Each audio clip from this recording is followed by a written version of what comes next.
Kon, it is so great to see you since New York on the night you got drafted. I know you're in Vegas right now. Are you smoldering? Is it hot? Take me into how you're feeling. Yeah, it's incredibly hot here. It's we got here on the 6th, so I believe it's now the 15th, 16th. So it's a long time to be in Vegas, but it's been a fun time.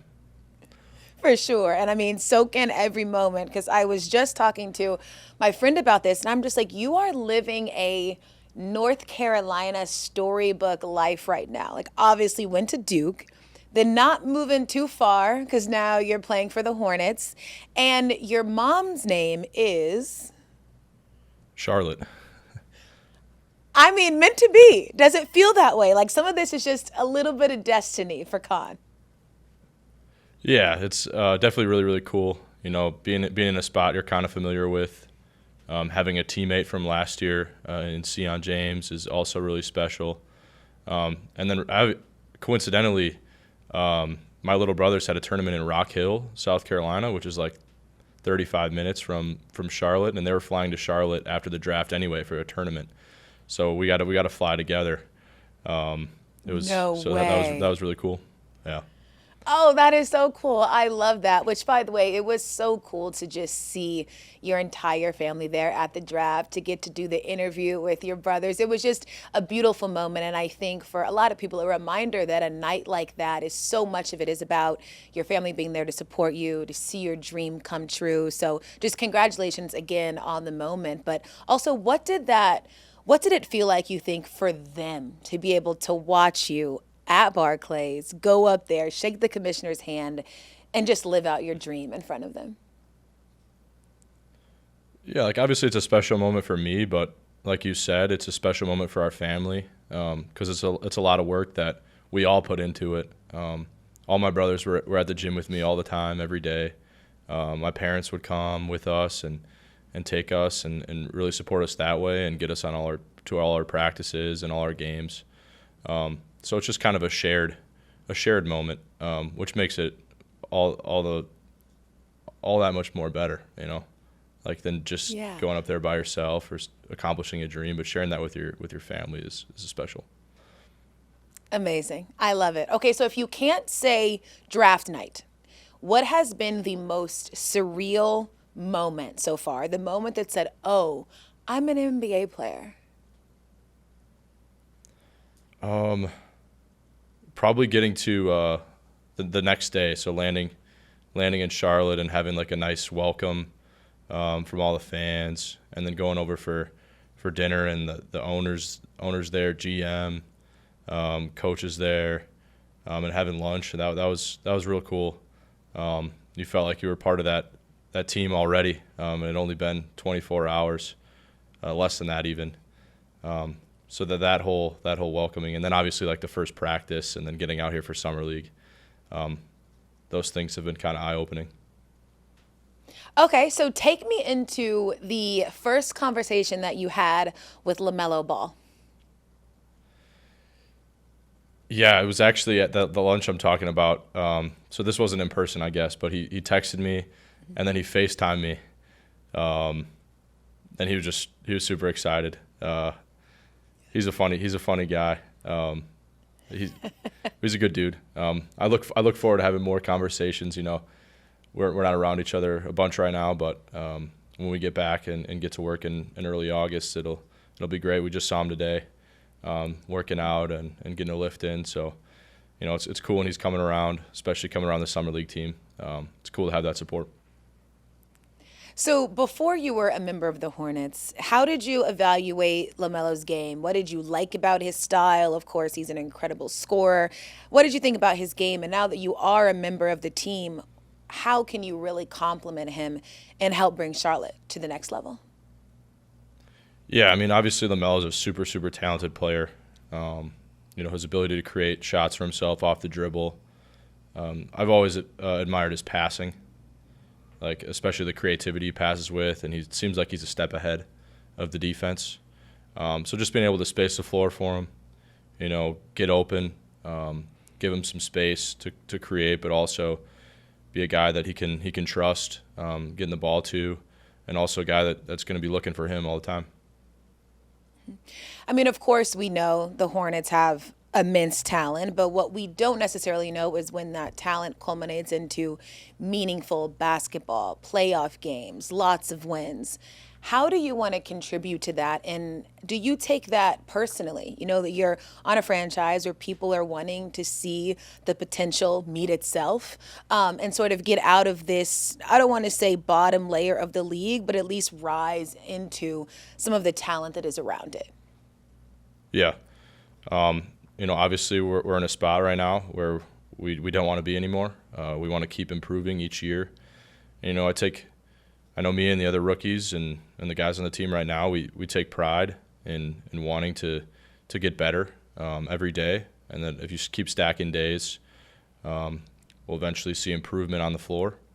But I think it's from owner on down, we want to be an organization that can compete and can contend in the playoffs.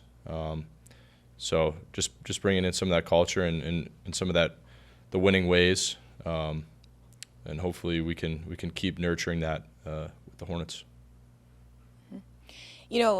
I'm curious for you, how does being a top 5 pick in the draft shape your expectations? Obviously I know that athletes go by their own expectations. They aren't listening to the outside noise. But when it comes to being a top pick, there are inherently expectations, which is why you are picked in the top. What do you believe that expectation to be? I think it's from the people in the organization. They want a guy that's going to come in and work every day, and do his best to get better. Have some more like consistency and the guys playing. Guys being out there, and a guy that's going to be healthy. Like I've been healthy. Hopefully that continues. But just bringing that stable, the steady hand. Not making mistakes, play mistake-free basketball. That's what I try to do. Obviously every day just keep getting better and hopefully can grow into a much better player than I am now. What did being at Duke teach you about winning? Yeah, I mean at Duke that's kind of the only thing. Like Vince Lombardi said, winning isn't the only thing, winning isn't everything, but it's the only thing. So that's kind of the goal, and the coaches make it known. And it's the buy-in from every player on the team has to be there. So I think learning that every player on a team is important, and we're all buying in for one goal. And so I think that's the thing I took away most from Duke, because we had that at a high level this past season. What did being at Duke teach you about losing? Yeah, obviously early in the season we had some big losses, close losses, and then at the end of the season you had to end. Your season ends in a loss, so it shows you the fragility and how hard it is to win. The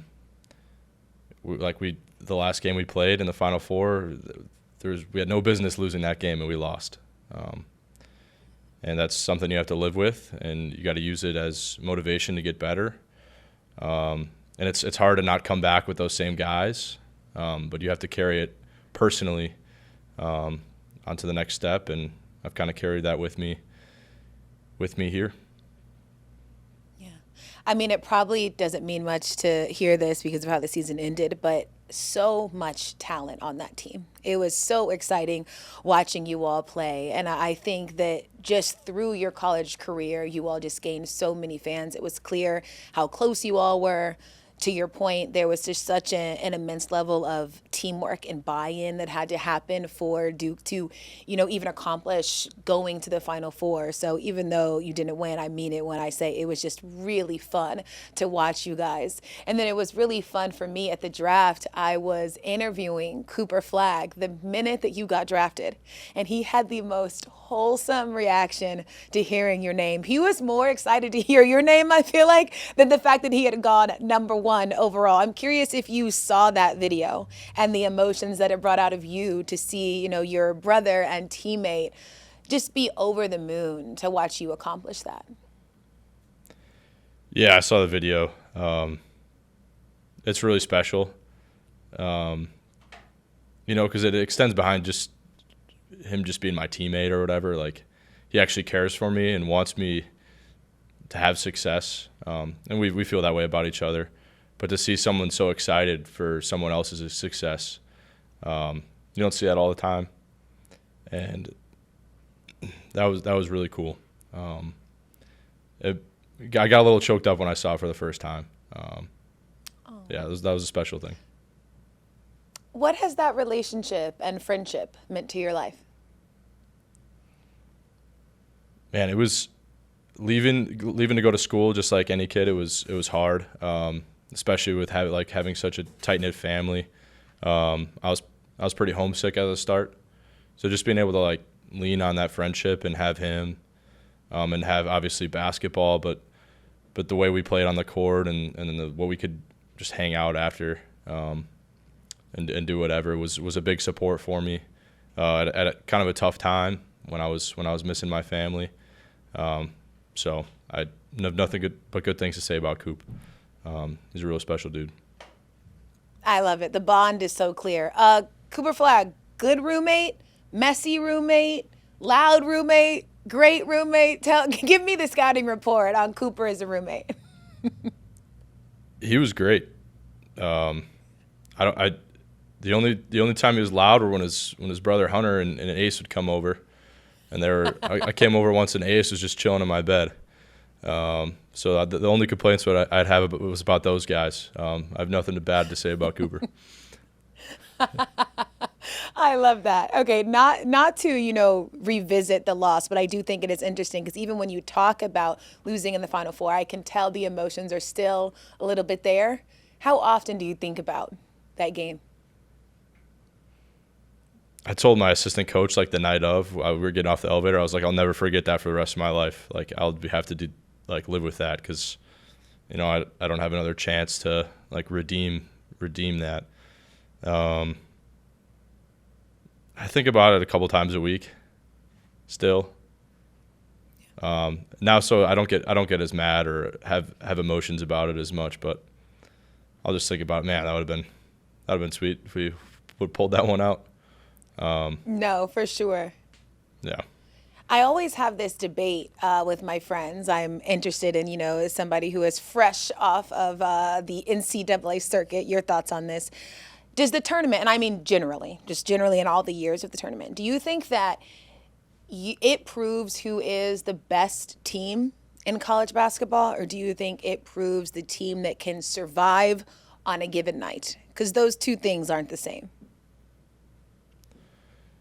Yeah, I don't think in the NBA it's 7 game series, so typically the best team is going to win 4 games out of 7. I think there's more room for a team to just have a bad night in the NCAA tournament. But that being said, I do think winning 6 games in a row at the highest level, that's really tough to do. So I think it's a pretty good track record of the best team winning. Yeah, for sure. Okay, fair. I'll take it. And I agree. I think that it evens out. Maybe some year you might not get that, but the majority of the time you get that. And at minimum, the Final Four tends to be the top 4 teams, and maybe that one isn't the one who wins, but for all intents and purposes, there's some balance there. I want to talk to you about your shooting. Obviously, you are known to be an incredible shooter. You shot a little over 40% from 3 as a freshman, almost 48% from the field.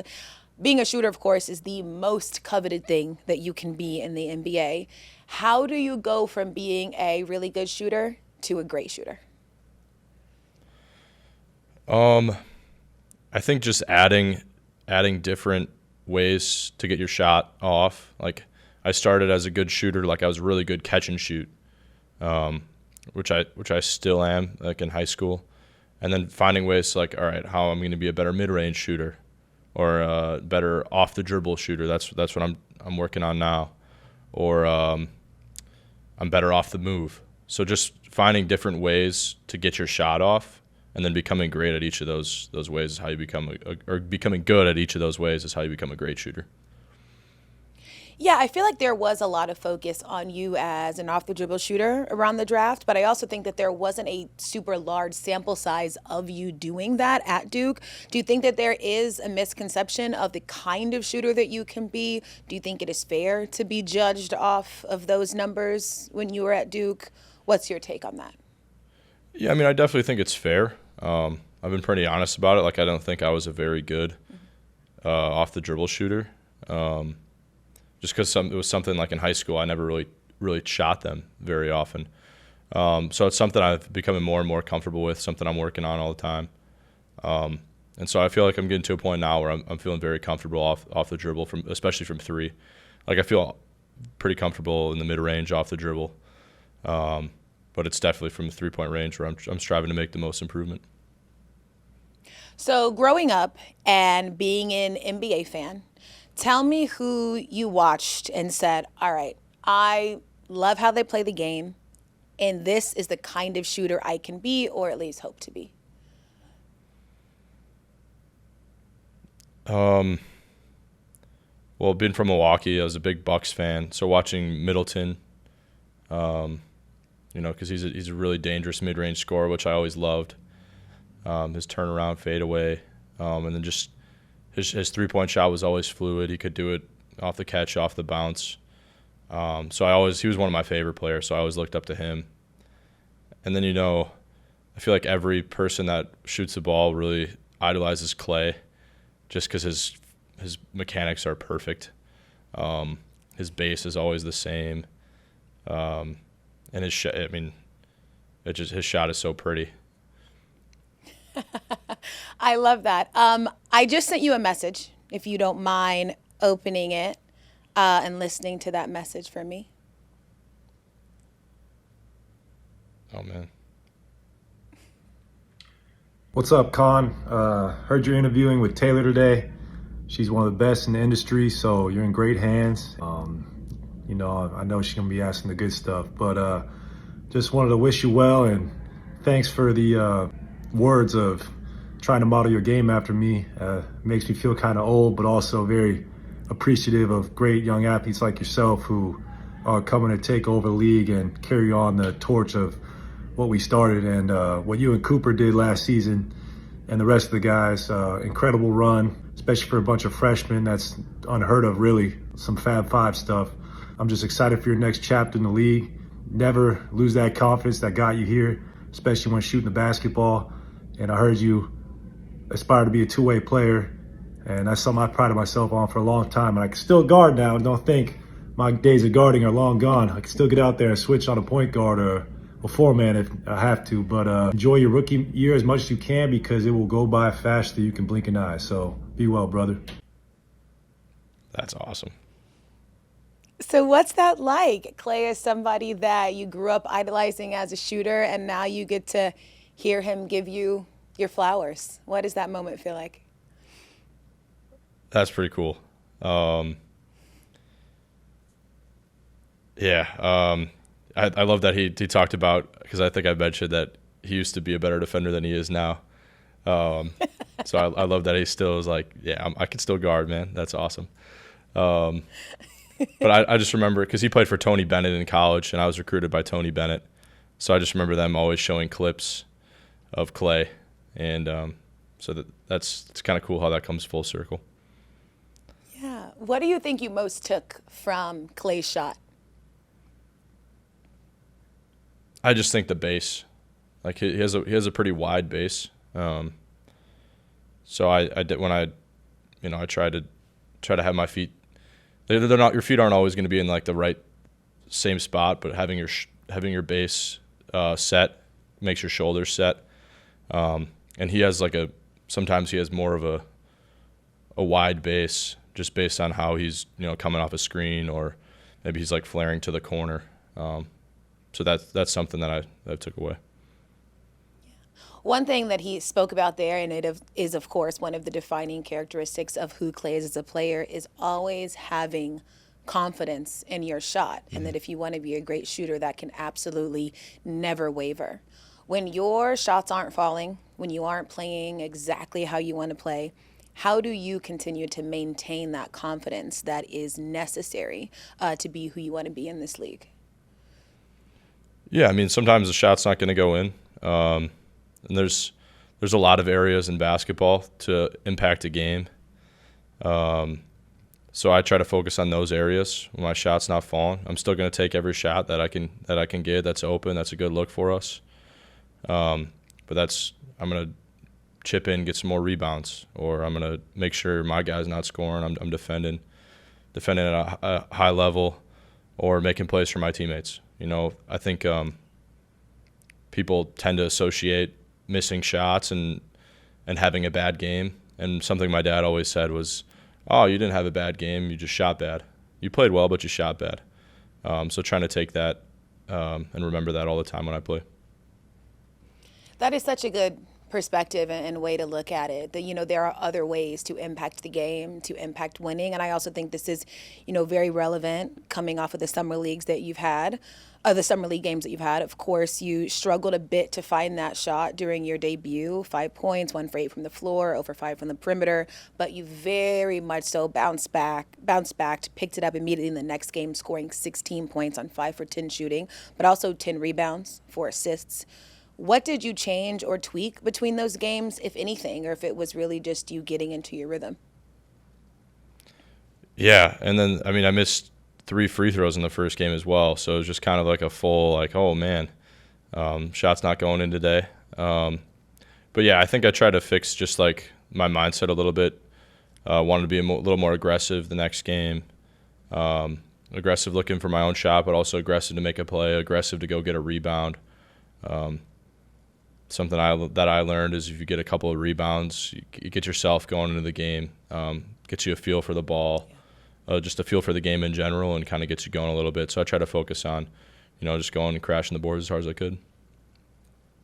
I'm sure throughout your life as just an NBA fan and basketball consumer, you watch Summer League, you hear the overreactions about different players. What is it like now being on that side where you are the guy everyone is overreacting about until the next game? Yeah, obviously as a player, nobody wants to play better than I do. I want to play well. Nobody wants me to play well more than I do.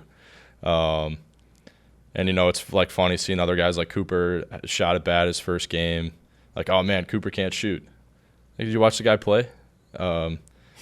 It's funny. But you gotta love the fans. They care so much, and I've been in that position where it's oh man, this guy's awesome because of one summer league game. So just having that as a fan, knowing. I love basketball, and I loved watching Summer League growing up, and I would have those same thoughts. It kind of helps you as a player because, those things don't really matter. You have a really positive and I think strong outlook on just life and yourself. You are very mature, I would say, for your age, which I'm sure comes from being the oldest of 5 brothers. How do you think that role has really prepared you for the life that you live right now? Yeah, I think it really helped me, being sort of an example for my brothers. My parents wanted me to be that, and not anything to do with basketball skill or talent or anything, but just being a nice guy. Being confident in yourself, but also having the humility, to treat other people well. And so I think my parents did a really, really good job, and it put me in a good spot here. And, obviously I'm still really, really young, and now I'm going to be living on my own. But I think my parents helped straighten me out a little bit, and I think I'm ready for it. Yeah, I love that. They did a great job. It's always a good time chatting with you. Just a few more that I have for you. I watched a video where you're talking about something super interesting and I think important for really any basketball player. You were talking about your patience and why you always try your best to focus on playing off of 2 feet. Explain why that's important for you and how it helps balance out maybe athleticism gaps. Yeah, I think it's something I've always kind of done. Going into the rim, like our high school coach would always say, like especially in college, they'd always say like going off 2 feet, you're stronger. Some would say it's just like it's the safer play. But I also just think when you get to a spot off 2, the defender doesn't like if you're going off 1, the defender can kind of knows where you're going. When you get to 1 off 2, you can like pivot this way. You can shot fake, spin back. You can use either foot to pivot. So they're still kind of guessing. And for a guy like me who's not super athletic, which is maybe generous, that really is an advantage. It evens out the athleticism on the floor. And so it makes it easier to get looks off and to score in areas that are congested. I love that. So who is it that, not even that you watched, but in the league right now, who are some guys you think just do a fantastic job of bridging that, okay, maybe where they are having a shortcoming and being an athlete, they have these other ways to maybe outsmart or get advantages. Like Jalen Brunson, for me, is a guy that comes to mind. He's probably the best. And, like when he was at Villanova, like they'd post him. So he still posts up a ton. He's a 6'1" guard. But he's probably the best. I mean, Luka's unbelievable, and then Luka's huge too. So he's like unguardable. Jimmy Butler is really good, especially at utilizing the shot fake off 2, getting to the free throw line. But yeah, those 3 guys come to mind for sure. Very nice. All right, a few more for you. You, of course, are continuing a very long tradition of Duke success. It is mind-blowing to me and just speaks to what the program does, the fact that the entire starting 5 was drafted. What made not just that group so special, but what is it about being at Duke that just continues to breed this greatness year after year? I think it has everything to do with the culture. I think most people, when they go to college, they're looking at, how am I going to get off? Like, how am I going to be the guy that's taking all the shots? Am I going to be like the number 1 option or whatever? And when you go to Duke, you're choosing the hard path, and I think that makes you better. Like I chose to go, I could have went somewhere else and, probably been the number 1 guy. But going to Duke was going to be hard. I was going to go against really good players every day in practice, but I knew that would make me better. And then when everybody buys into that, everybody eats. Everybody benefits from that. And so we have 5 guys that got drafted in the NBA. And so that's just a really cool thing. I love that. And you're all so happy for one another. It's really beautiful. Okay, tell me your dream jersey swap in the NBA. Who you looking for post-game come October? Oh, man. I mean, I think one of them with one of my boys from Duke, like Cooper, come on, Tyrese, that would be really special. So we'll have to make that happen for sure. Dream one,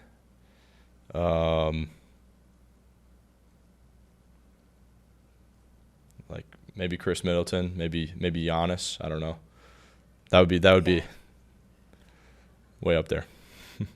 I love that. I got to get some Milwaukee love. That is amazing. Okay, so Klay, of course, is going to ask me what you thought about his video. Tell me what it is you would like to say to Klay Thompson so that I can relay that message.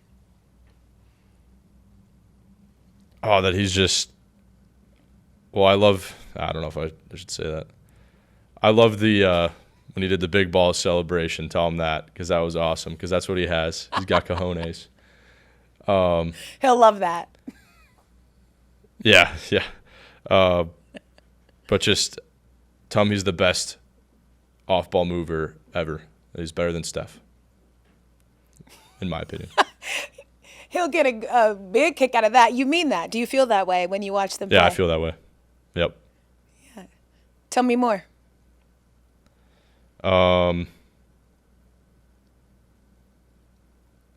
Tell him that people don't realize how good of a defender he was. Like, I guess you don't have to tell him, he knows that. But, like, people don't realize how good of a defender Klay Thompson was. And, like, the finals and the playoffs, all the guys he's guarding, like, that's just kind of, like, already become forgotten part of what he brought to the game. And so that there's still people out there that remember him D'ing up. I love that. He will love that. You are a pleasure.